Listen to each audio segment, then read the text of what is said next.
Jesus Christ. Is there anything else that can go wrong? The worst period of my life seems to have no end in sight. Surely things can't go downhill and I must get a break. Work has become a daily test of survival, and the person I trusted more than anyone else is causing me the most grief. I should probably explain how this all started. I, Jim Anderson, met my wife Kate on my first day of work at Chisholm Engineering. I was 18 years old and nervously arrived at my first day of work a few weeks after my final school exams, advanced levels. I was doing well academically and could have gone to college, but I knew it wasn't for me. I'd already learned enough and my parents couldn't afford to support me through 3 years of university. Kate was a human resources assistant helping the company induct employees and was just great. It took me 3 months to work up the courage to ask her out. I was sure the rejection would be mild, but she didn't say no. She actually said yes and asked where we were going. I was so sure she would reject me that I didn't even think about where to go.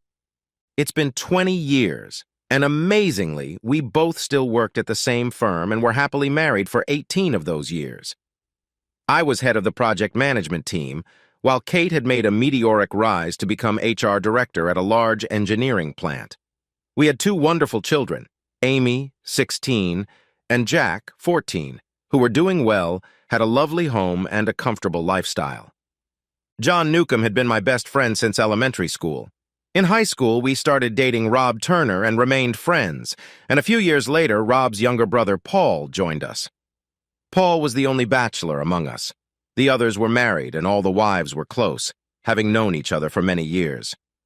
Paul was more focused on his career than the rest of us. I recommended our company to him and was very pleased when he was promoted to Director of Operations. It was a very well-paying job, and we celebrated accordingly.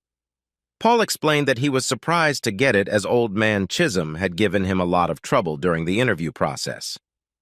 6 months later, the 4 of us were having a few pints of beer on a Friday night, and I mentioned that Kate had been a bit out of sorts and distracted lately. I brought it up as I thought the other wives might have said something to my friends, especially if it was something medical. Nothing was said. The guys were concerned and agreed that this was very unusual for Kate. I admitted that the thought of having an affair had crossed my mind. The guys didn't believe it could be true, but asked what made me think that.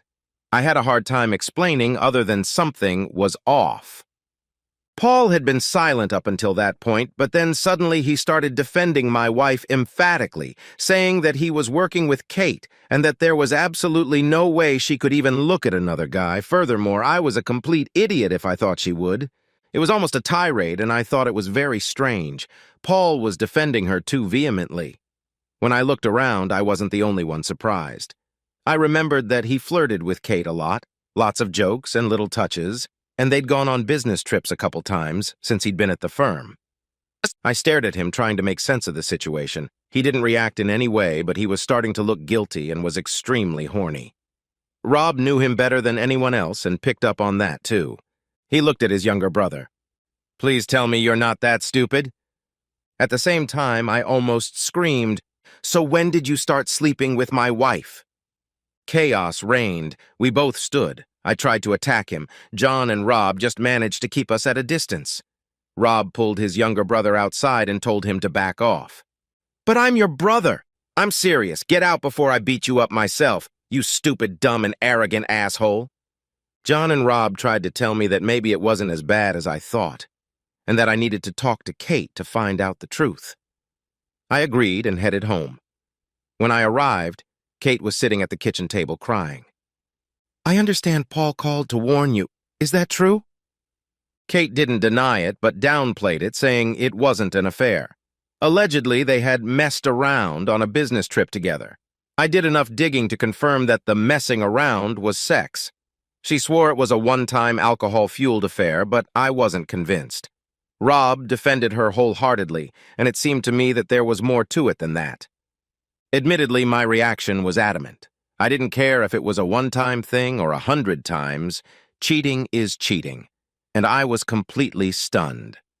Kate couldn't explain why or why not she did it, and her apologies seemed pointless. In the months that followed, we broke up and were heading for divorce, and that was bad enough. But to make matters worse, Kate started dating Paul again. This confirmed my suspicions that things weren't just a one-time thing. The beer drinking with John and Rob stopped. It was awkward that their wives were friends with Kate. They invited them over, but I wasn't in the mood for company and I didn't have much money. I also thought they would socialize with the whole company, especially since Paul is Rob's brother. Losing my wife to one of my best friends was really very frustrating. I felt like I was divorcing my whole life. Kate got custody of our 2 children and kept our house. I knew Paul was spending time there. Even so, I was still paying half the mortgage plus alimony. All I could afford was a small apartment in the shitty end of town. It didn't help with the kids. They weren't very keen on staying with me and wanted to spend time with their friends who lived near our old house. At first, I took them with me for a few days, spending all my spare money on trips we all loved and had taken regularly since they were little. Then, the time conflicts started. They were going on vacation in the city with Kate and Paul, or on a school trip, or to a friend's house. An endless list of excuses. I ended up barely seeing them for the past 2 months and missed them dearly. If it wasn't for their sports, I might have lost touch with them altogether. I always followed their sporting events and coached them both in soccer. Kate never attended them, preferring to give herself free time, but now both she and Paul attended all of them. At halftime of Amy's soccer game, I asked Kate why she was there. She took umbrage, saying it was her kids. It didn't bother you before.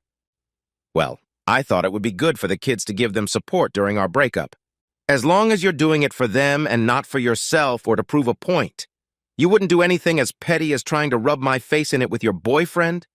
Don't be ridiculous. It's over between us, and I'm completely uninterested in you now. Saying that, she put her arms around Paul and snuggled up to him. I walked away, biting my lip for the umpteenth time. The job was torture. I had to see Kate and Turner regularly. The worst part was the endless barrage of comments from the guys on his team. They seemed to enjoy poking fun at me. I knew they were looking for a reaction and just tried to keep my cool. Fortunately, my team was a lifesaver, especially a new coworker named Josh. He was ex-military in his early 20s and had lost both legs. He wouldn't explain what had happened, and I didn't bother to ask. Depending on the degree of pain, he used either prosthetics or shorter versions, which he called shorties. He was very reserved and quiet, mostly keeping to himself. But when it came to logistics, he was a Jedi master. I didn't know anyone better who could retain so much information and react so effectively to complex changes. I was surprised one day when he quietly asked why I put up with so much crap. I tried to tell him about my sorrows and shit in life, and immediately felt stupid considering all he must be dealing with. He looked at me with a serious expression on his face. It all comes down to a simple choice: live or die. Did they instill that in you in the army? He started laughing uncontrollably. No way, it's too profound. It's a quote I ripped off from the movie Escape from Shawshank. The British infantry version would be, just get it over with, asshole. I joined in his laughter, realizing I hadn't laughed properly in months. Finally, I saw the light at the end of the tunnel when Marie, the firm's accountant, asked me out on a date. I hadn't even thought about dating, and she took me by surprise. I had known her for years and knew she was divorced and she was a wonderful person. We dated a few times until Kate got wind of it. I heard rumors that Kate was defaming her and calling her a whore, but I couldn't prove anything. Marie came to meet the children, but they behaved absolutely horribly, first ignoring her and then beginning to recount their mother's opinion of her. I was shocked by their behavior and told them so. Marie was a soft person and became very upset, and then insisted on leaving despite my apology. I told the kids to go home to their mom and at the same time struggled to contain my anger. I called Marie many times, and when she finally picked up the phone, she explained that she didn't want to cause problems in my family and that it was better to end things now than later. I was completely devastated. I think I'd had enough. No matter how hard I tried to do the right thing, I kept getting shit on from a great height. I might as well give up. And then I was reminded of Josh's comments. I was trying to find something positive in my life when Amy informed me that Paul had promised to buy her a car and driving lessons for her 17th birthday. I was furious, but said I needed to discuss it with her mother first. Amy left, angry again. I called Kate and asked how my 16-year-old daughter was going to get a car, and I knew nothing about it. You know I wanted to teach my kids how to drive, and I certainly don't want her to have her own car yet. Why not? It's a wonderful thing for Paul. Don't feel bad just because you can't afford it. So you're okay with her going out partying with her friends? Do you have any idea how many traffic accidents happen to kids that age? I wanted to make it easier on Amy. Let her use our cars until she's older and we can trust her. Oh, well, no, I hadn't thought of that. I guess that would be a concern. And since when am I removed from all decisions about the kids in favor of your boyfriend? I'm their guardian. Wrong, we both are. We just happen to be living with you. Next time you tell me that bastard wants to adopt them. Don't be ridiculous. I agree we should have asked you first, but I'll tell her we won't do it. Great. So once again, I'll be the bad guy ruining her chances at a car, and Paul will remain the hero. Are you two intentionally trying to cause trouble between Amy and me, or is that just your talent? Of course not. Paul is just trying to support me and bond with the kids. Tell him to back off. He has you and I think my kids, but I'm their father. I have a right to be involved in decisions. I'm sorry, okay? Those words didn't match her tone, which sounded dismissive. How many times are you going to apologize after making selfish decisions? Try changing your actions. Think about someone other than yourself. You and Turner are definitely made for each other. You're like two peas in a pod. What does that mean? It sounds like you're jealous, Jim. You're the one who dumped me, remember? If you hadn't, we'd still be making these decisions together. And you were the one who blew it. There's no point in bringing this shit up again. We have to do what's right for the kids. I don't want them to be spoiled. They need to earn and be independent. Amy can work part-time if she wants to save up for a car, and then we can help her. Not just hand her everything on a silver platter. Kate's comment about not being able to afford to help made me angry. This was because I was still paying the mortgage and child support. It was infuriating, especially since Turner seemed to be spending a lot of time there. Trying to deal with Kate was like banging my head against the wall time after time and getting the same result. I'd been saving up and figured I could afford it. I called Kate to make sure the kids would be there on Friday to pick them up for the weekend. Surprise, surprise, surprise. They planned the trip and forgot to tell me. I had to threaten her with family court before she agreed that I could come over Friday to see them before they left Saturday afternoon. I stood in our old kitchen and reminisced about happy days, with the kids sitting at the table and Kate standing by the bench like old times. I suggested a vacation we'd been planning as a family for years, a trip to Europe in the summer. Amy wanted to see as many European capitals as possible, and Jack wanted to climb the Via Ferrata, a protected climbing route in the Alps, and do extreme sports in the Alps. It wouldn't be cheap, but I was willing to spend what I had and borrow the rest. The kids were enthusiastic and started discussing different places we could visit. Finally positive, they responded in the way I had hoped. I saw Kate looking thoughtful. This was supposed to be our family holiday, Jim. We planned it together. Well, now we can't do it together, and this is probably the last chance we have before Amy goes on vacation with her friends. At that moment, Paul walked into the kitchen as if he owned the place. Jack excitedly told him about the trip.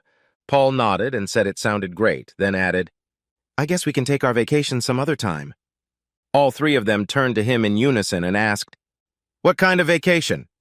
Well, I was thinking of a summer trip around the United States. You pick your own itinerary, but it could include Disney, and then hop over to the West Coast, visit Los Angeles and the Pacific Coast Highway. Amy interrupted. Oh my goodness, that would be an amazing trip. Maybe we could stop by New York City too. I don't see why not. We could stop by there for a few days to break up the flights back to the UK. Jack went straight to asking about the rides at Universal and whether they could go to Busch Gardens or Six Flags Park. He loved all the thrill rides. I never hated him more than I did at that moment. He knew he had me in his hands, and I could hardly insist on a lesser ride when they were so excited. I got up and walked out of the kitchen, doubting that anyone had noticed me leaving. I had just reached my car door when Kate caught up with me. Jim, I'm sorry about your trip. Answer me honestly one question, Kate. Is this the first time you've heard of this vacation? Jim. Well, yeah, I don't think Paul had a chance to tell us about it. I'm sorry it goes against your idea. Jesus, Kate, you're not that stupid. He just made it up on the spot, and I can guarantee you nothing is booked. He's taking my kids away from me, and you're helping him. What did I do to deserve this? I'm sure it's an innocent conflict. I finally had enough. You keep apologizing, and then you do the same thing again. That's what's going to happen. Tell your boyfriend this. The next time I have even the slightest problem with access or removal from raising my children, I will take it up with him directly. Are you really threatening us, Jim? Talking to you is like pissing into the wind, so yes, I'll try a different tactic and live with the consequences. You're not going to hurt us? Maybe not you, though you deserve it, but on the other hand, he's due some payback. You and he should think twice before putting someone in a position where they have nothing to lose, and you've put me in exactly that position. I looked up and saw Paul standing at the door. I half expected him to attack me. He was bigger after all, but he just disappeared into the house. I saw the disappointed expression on Kate's face, but she quickly hid it. See, a real man doesn't resort to threats of violence. No, it looked like he'd run away. I calmed myself down and looked at Kate again. You're trying to win their favor and push me away. They are my children, not his. I'd like to think I'm a good father. You should want me involved in their lives, not playing pathetic games. Kate seemed speechless. That's not true. It's not supposed to be a competition, but let's face it. You win, I lose. You have the house, the money, our friends, the rich guy, and the kids. Your winning doesn't mean I have to lose every time, Kate. The old Kate would have realized this much sooner than I did. She just stood there with her mouth open, not saying a word. For God's sake, I give up. I want to talk to the kids again tomorrow without that asshole. I jumped in the car and sped off, leaving Kate standing there looking like a goldfish. Before I entered the house, I made sure Turner wasn't there. The kids were sprawled out on the couch in our old living room, looking like it was a big effort on their part, and Kate was standing on the doorstep. Don't worry, I won't take up too much of your time. There was no verbal response, but Jack managed to raise his eyes to me. I know this breakup is hard for both of you, and I wanted to remind you how much I love you, and so does your mom, and that will never change. Kate looked surprised that I'd mentioned her. But I don't understand what's going on with you. I can barely recognize you lately. You're great kids, but now you have this snotty attitude like things aren't good enough. I love you to bits, but I deserve better than to be a laughingstock. If you want to move on with your mom and Paul, I'll back off. If you want stuff and big holidays, Paul is your man. What I won't do is show up every weekend to listen to lame excuses about how busy you are. Kate tried to interrupt him. I think it's unlikely. Yes, I've heard enough of what you think, and I'm talking to my kids for probably the last time. I can't buy you what he can buy you, but I'd still like to spend time with both of you, play sports, go camping, whatever you want. I know it's not Florida or anywhere else, but we'd be together and you'd both be off to college soon. Still no response except for an awkward look and a fidgety movement. The way you behaved with Marie was inexcusable. What gives you the right to treat someone like that? That's not how we raised you. I've never been so ashamed of my family. I hope you're all happy she won't have anything to do with me. Kate got angry. Well, she wasn't good enough. Really, Kate? What did she do to you? She's a lovely person, and all she did was agree to go out with me. You slept with a lover when we were married, and I never judged him. But good for you, you scared her off enough to worry about my psycho ex-wife and kids. I grimaced as I realized I had said all that and cursed in front of the kids. Amy and Jack looked shocked. This information seemed to be a revelation to them. I turned to Kate. One more thing, thanks to Turner poking me in the face with his lack of funds, I checked with the child support agency, and they think I should have offset the mortgage against part of the child support, so expect an evaluation and reassessment. Maybe Loverboy can step up and pay off my house he seems to be living in. Amy lifted her head and looked at her mom. Daddy's still paying? Her voice broke, and Kate reverted back to her goldfish image, and the kids didn't look much better. It didn't look like I was going to get a response from any of them. I stood up again in frustration, muttered something about letting me know, and left. Back in my shabby apartment, I pondered if I could afford to move. I forgot to mention to Kate that my lawyer had advised me to keep paying the mortgage and reduce my alimony. This guaranteed a roof over my children's heads, but he thought it might be a good investment since real estate prices were skyrocketing. And when Jack left home in a few years, she would have to either sell or buy me out. The phone rang. It was Amy. I wondered what the next misfortune in my life would be. I answered. Amy said she had Jack on speakerphone and spoke hurriedly. We found out that we owe you 6 weekends off and 4 weeks of vacation, and decided to ask if you still have a desire to tour Europe this summer, to include Black Forest, see the Alps, and drive through Italy. Her words poured out in a nervous stream. Do you remember those places? Of course, we've talked about it for years, and it must be much warmer there than in Scotland. And Dad, well, we're sorry for the way we behaved. Mom never said she was the one who cheated. We thought it was you and that it had to be with Marie. And Paul made it sound like he was paying for everything after you left us. I don't care if I can get my kids back. Jack joined in. You're wrong about Paul. We don't really like him. He's a jerk. Honestly, I tried not to laugh. Jack, that's not the impression you gave. We thought that if you couldn't date us, that you might come back. That's never going to happen, Jack. It's over between me and your mom. She's gone, but I want to be there for both of you. Amy picked up from Jack. The thing is, Dad, we think Mom feels the same way. He's not really here that often, but he shows up if you're going to pick us up. They argue a lot and often over you. I find that hard to believe. Your mom was just so... Well, she's been hard to talk to since we broke up. I'd say she hates me. I don't think so, Dad. I think she knows she made a mistake. I was sitting in Kate's HR office at work. My nose was smashed, and I was trying not to get blood on what looked like an expensive carpet. Kate was furious when she saw me. Jesus, Jim, fighting at work is a gross breach of discipline. I'm going to have to fire you. What's the matter? Are you worried you're going to lose alimony? It's pathetic. Grown men fighting. You realize we had to call an ambulance for Bob. Okay, he deserved it. I think I did pretty good, considering there were 3 of them. Grow up, Jim. This is a total disaster. It's so bad the old man is coming. That's when Turner burst in, and I tried not to smile as I looked at his swollen lip and bruised cheek. He immediately started yelling that he and half his team had been attacked, demanding that the police be called to report the assault and that I be fired immediately. I looked at Kate. You want to know what really happened before you fire me? I mean, it is your job after all. A deep voice boomed through the room. I agree. I turned around and saw old Chisholm, the chairman of the board and founder of Chisholm Engineering. He rarely visited the factory these days, but he still had an imposing appearance and a proper reputation. Strangely enough, standing next to him was Josh. Turner launched into an explanation. It was an unprovoked attack in the mess hall on me and 2 of my crew. An unprovoked attack by 1 man on 3 people seems a little strange, don't you think? So what happened, Jim? Well, I probably swung first, but being outnumbered, I wasn't going to wait. I thought Chisholm suppressed a smile. Kate continued.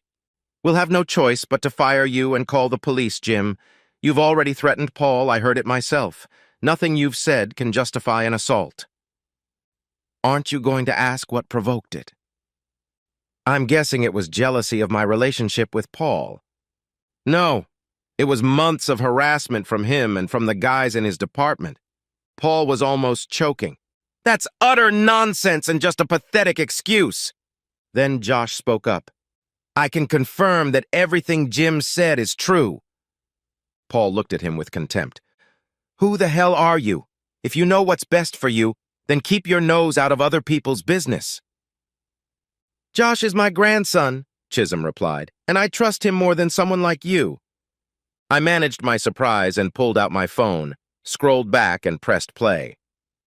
Hey, Cookie, our boss was late this morning. He probably had a good checkup on your missus. Everyone in the room got uneasy. I saw Kate look at Turner. I scrolled further down the tape again. You know she slept with him for months before you 2 broke up. Did you know that? What are you, one of those kooks who likes to watch their wife get fucked? Kate's face turned crimson and Turner screamed, "That's utter nonsense!" I skipped forward again. Turner's voice was next. "Too bad you were late for work all those times, Jim, and you didn't get the manager's job." I looked at Kate. "Have you ever seen me late for work? Even once in the whole time we've been here?" He blocked it out and told me about it. Told me to get the hell away since it would happen every time. I switched to the tape from the dining room. It was Bob Marsden's voice. "Paul says she's having a great time and doing everything right. Once he gets her unwound, we're going to have a little party with all the guys. Maybe we can even get that cute little girl of yours involved." Sounds of scuffling and fighting ensued, after which the recording cut off. That was the last comment I reacted to. "You're still the mother of my children, and the mention of Amy, well..." Kate looked at Turner and he twitched uncomfortably. "I didn't know that idiot Bob was going to say that. He was just trying to piss him off." Old Man Chisholm spoke up. "Officially, all participants are suspended pending investigation and disciplinary hearings. Unofficially, Turner, get out of my building and take your buddies with you. Whoever calls the police will never work in this industry again. You're already in the worst assignment of my life. Don't even think about competing with me. You'll regret it." He nodded to the guard outside the door, who entered and then escorted Turner out. Chisholm turned to me. "In light of all this, I'd say you handled it well, but you should have come to me. Go home, Jim. Clean yourself up, Kate. We need to talk. I can't believe this behavior has gone unnoticed. Not even considering your role in this case. As HR director, you should have been aware of what was going on." Tears rolled down Kate's cheeks. "You know that's not true, Jim. It wasn't for months. It was one time, and I regretted it as soon as it happened. I went out with Josh, thanked him for his support and advice, and offered to buy him a pint of beer or more. I'd love to, but I have to go to the regiment on Sunday. Normally, I just head off into the mountains for some quiet time, but they've drawn me to something official." "No problem. So next time, and what about the old man being your grandfather?" I didn't want to spread that around or take advantage of it. I was going to tell him about your problems, but I figured you should find the solution yourself, and then I'd help. After all, he who sheds his blood with me today shall be my brother. I started laughing. Now I know that's an old army quote if you count Shakespeare and Henry V. Josh grinned. It's the one from the Band of Brothers. They used it in officer training. For the rest of us, it was too pompous. That night, Kate came to my apartment, and I reluctantly let her in, asking her what had finally come out with Chisholm. He confirmed that Paul and the 2 people involved in the fight would be fired. The other members of the team admitted to harassing you and said they were put up to it by Paul. I was reprimanded and given a final written warning. And are they going to go to the police about the fight? No, the guys have admitted to the harassment and want to keep it quiet. They claim it was just a disagreement that got out of hand. Did you talk to Turner? Ask him why? He wanted to get rid of you because he thought I was still in love with you. He said all the conversations were aimed at getting you to snap and quit your job, but you didn't take the bait. You just ignored them. He's crazy. If you love someone, you don't cheat on them, lie to them, or treat them like shit. You've been treating me like crap for months now. I'd even say you enjoy hurting me. Kate started sobbing hysterically. None of this should have happened.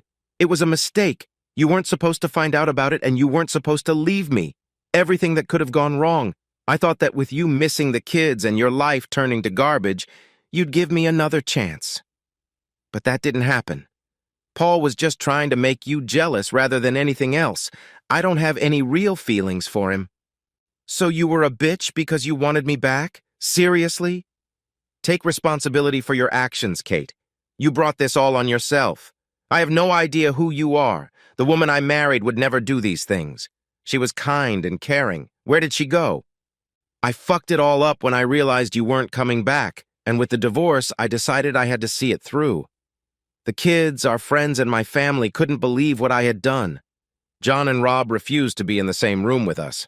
I didn't see their wives and family for months. I had to prove that things would work out with him and me, otherwise I threw everything away. I had to prove that I had made the right decision and that he was the better man. My life with Paul had to be perfect, and the more I belittled you, the better my decisions looked. I tried to give the appearance of a loving relationship, but it wasn't like that at all. He was arrogant and selfish, but by then there was no turning back. What a fucking mess. And you got the kids involved in all that shit. I'm sorry. I should have tried to fix it, but I had no idea how. I didn't realize how much it was affecting your relationship with them. Great. Another apology. I heard what you said. I will change my actions and I won't need to apologize anymore. At least it's over with him. He's gone and I need you, as do the kids. They are very angry with me. I thought, well, I thought maybe we could try again. I never stopped loving you. I couldn't believe it. I was so sure she hated me that it gave me pause for thought. But the pause was short-lived. There's no turning back, Kate. Not for me. The connection and trust we had is gone. I'm not trying to hurt you, just trying my best to deal with the situation and get my life back on track. Sunday morning, I met up with John and Rob for a pint of beer. They chided me for not returning all their calls and texts. I tried to explain why. The wives were friendly, and after all, Paul was Rob's brother. Rob laughed. He's not my brother. I haven't spoken to the creep since that night in the pub, and that's a good thing, too. Otherwise, I'd have blown his mind. John explained that the couple didn't see Kate much at first, but now they're back in touch and say Kate regrets everything. She believes that if she hadn't started seeing Paul again and had been more sensible, we might have gotten back together. I wasn't sure about that, but I was sure it felt good to talk to my friends again. We were beginning to talk about other events in our lives when I happened to glance at the television screen. There, in full dress uniform of the Royal Fusiliers, stood Josh, laying mourning at the cenotaph, a symbolic monument, in front of members of the royal family and the Great and Good, a designation for the wealthiest of the country. He had many medals on his chest. I turned on the sound to hear commentators explaining how Josh had won the Victoria Cross, rescuing fellow Fusiliers under heavy fire and repeatedly turning back before passing out from a rocket-propelled grenade explosion. They went on to describe how he fought for his recovery. I was stunned. I had no idea what Josh and others had faced. My plight paled in comparison. In fact, contrary to the stories, once Kate stopped being a bitch, life went downhill. I saw the kids more often than I'd planned, plus all the sporting events. It was unofficial joint custody. They stayed when they wanted and were always happy to see me. Child support services reduced the amount I was paying, offsetting the mortgage as they suggested. I was promoted at work and paid a huge bonus. Chisholm said he wanted to avoid lawsuits for harassment or constructive dismissal. I returned to old hobbies and planned to travel more. I was shocked when Marie turned up at my new terrace cottage. We hadn't spoken for months, and I didn't think she knew where I lived. Somewhat hesitantly, I invited her in. "I'm here at Amy and Jack's request, Jim," they apologized and explained. "Amy mentioned that you weren't seeing anyone. How did they even know how to get in touch with you?" "I suspect Kate gave them my number. I called her. She confirmed what the kids said and acknowledged that you both needed to move on with your lives." Things were getting surreal. "It seems that both your kids and ex-wife think you are the best thing since sliced bread and that I would be an idiot not to date you." Sliced bread. That's a little much, don't you think? Maybe the best thing since the steam engine, though. Sorry, it's an engineering thing. I'd prefer a calculator or a computer. I'm an accountant, after all. Anyway, I'd like to find out for myself, Jim. Yes, I'd like that too, Marie, very much. We started dating again and our relationship developed. First it was friendship and company, and then passion and intimacy, all the things money can't buy. Who knows where we'll end up in the end, but so far it's going well. Am I just lucky? Maybe. But I'd like to think that I've stopped acting like a victim and, in a way, created my own luck. I stopped putting up with the crap other people give me and learned to stand up for myself again, and so far the results are great. I will never take it for granted, though. Life has a funny habit of tripping you up when you least expect it.